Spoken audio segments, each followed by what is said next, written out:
My name is Dr. Ado Muhammad, the Global Director, Developing Aid Organization Health and Social Protection Program. The D8 Health and Social Protection Program, as you know, it's a platform of 8 countries. So it's a platform that is owned by 8 governments of 8 countries.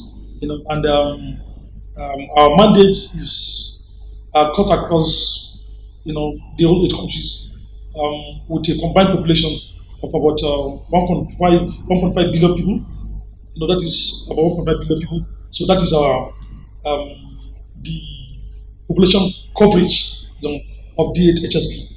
And we are looking at, we are working towards supporting member states, including Nigeria, to fast track attainment of sustainable living goal 1, 2, and 3 that speaks to poverty, speaks to hunger, and then health and well-being. So we're supporting member states in that regard, and we've identified 3 priority programs that we were supporting member states, including Nigeria, in the area of universal health coverage. I'm sure you know very much about what universal health coverage is all about. We've seen that where we have success story in terms of USC coverage in some of our member states like Turkey, they have a coverage of about 91%. But if you look at countries like Nigeria, Nigeria is barely, struggling to get to 5%. So what are those success stories that we can pick and learn from countries like Turkey that have done very well, or Malaysia that is also doing very well? So what we're doing is to see how we can support Nigeria and other countries, to improve and then come up with universal coverage in such a way that each and every citizen or each and every person that stays in Nigeria or within the 8 countries, get access to affordable, qualitative, and then trusted healthcare at the point of need. So we're working on that landscape, and that is why we're pursuing a very important, realistic but ambitious program, which has to do with innovative financing. In which we're thinking out of the box to see how we can support the government of Nigeria to to have additional funding for the health system. Because nowhere in the world that government alone cannot provide funding for health system. Nowhere in the world that happens. So we want to support the good agenda of President Muhammadu Buhari in terms of his funding of health sector. Because I believe currently the funding of health sector is about 5% of the total, 6% of the total budget. So we want to see how we can support, to build that up in line with Abuja commitment, which is 50%. So we're working on a very ambitious agenda, which is innovative financing, and we're working very closely with Federal Ministry of Health under the leadership of the current minister, and to see how we can, use some instruments, to mobilize resources for the health sector.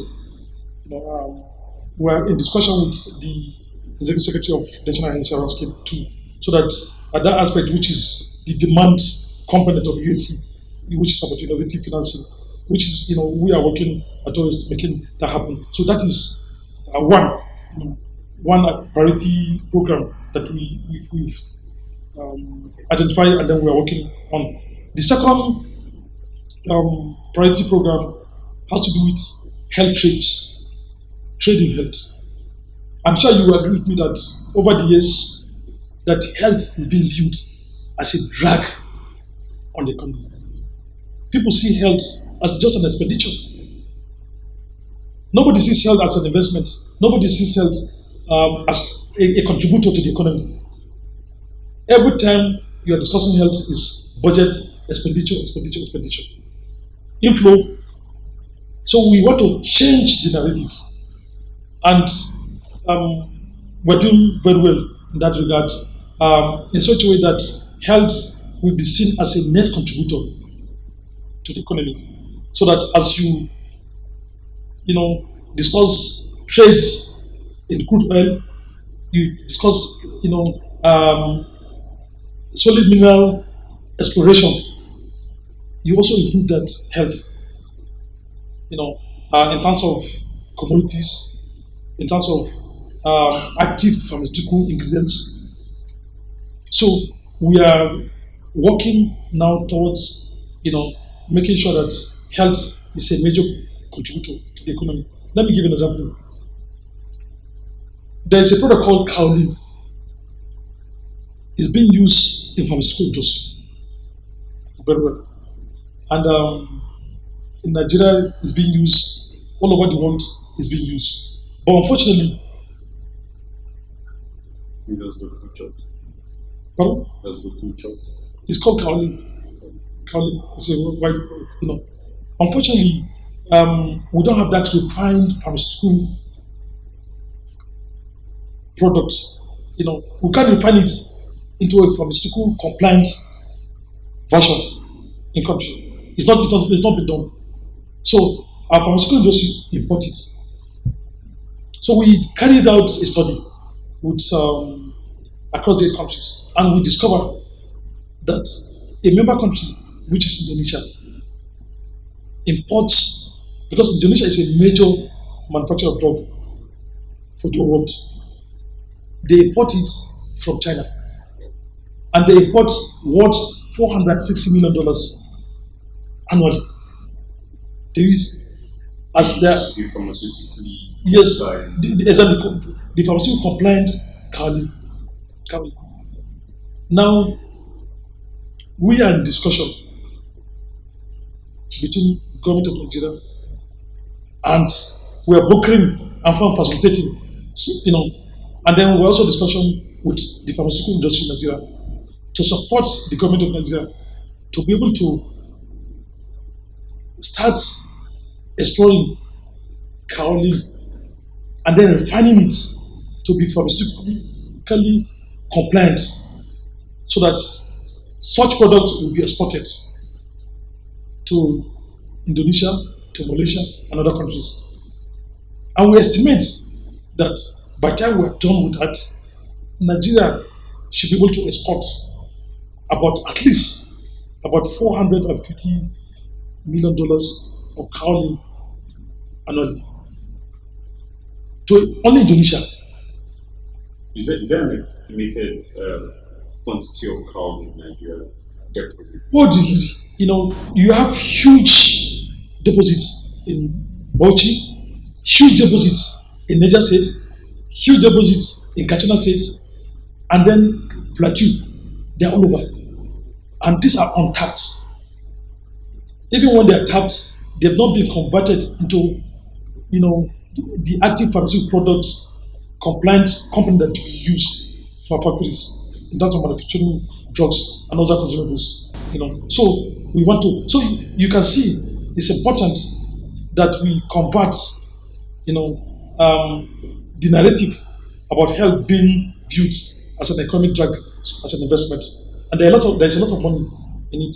In fact, if with the appropriate support and then buy-in, health can be a major foreign exchange earner for the country. Just as crude oil and as solid mineral is being a position now, so health will be the third major earner for foreign exchange earner for Nigeria. So which is the third? I think you said three. Yeah, then the third one is about performance-based management system, in which we want to support, or we are supporting the government of Nigeria to use data to drive policy. It's only data to also drive addition, because over the years you agree with me that policy decision are determined not by science, but by sentiment and then by some other hidden interests. That is what obtains within the governance architecture. Over the years. But with this administration now, we are working with this administration in such a way that within the health landscape, that everything we do will be driven by data. And the D8 HSP, have that capacity and competence to support government of Nigeria using existing data that exists in Nigerian National Bureau for Statistics and also some in Federal Ministry of Health, to harvest it in such a way that we can use that to drive policy and also to assess impact of intervention program, so that decision policy will be driven by statistics and science. So for us in the health sector, we are looking at social protection from the lens of universal health coverage. We are looking at it from the lens of universal health coverage because universal health coverage is a major driver when it comes to social protection. And let's not forget the fact that in country, about 70 to 80% expenditure of household goes to health. So what we're trying to do is to reduce that. And if you reduce that, in which out-of-pocket expenditure, you reduce it minimally to maybe about 10, 15%, and then government through innovative financing will ensure that people get access at the point of need to both physical and then financial access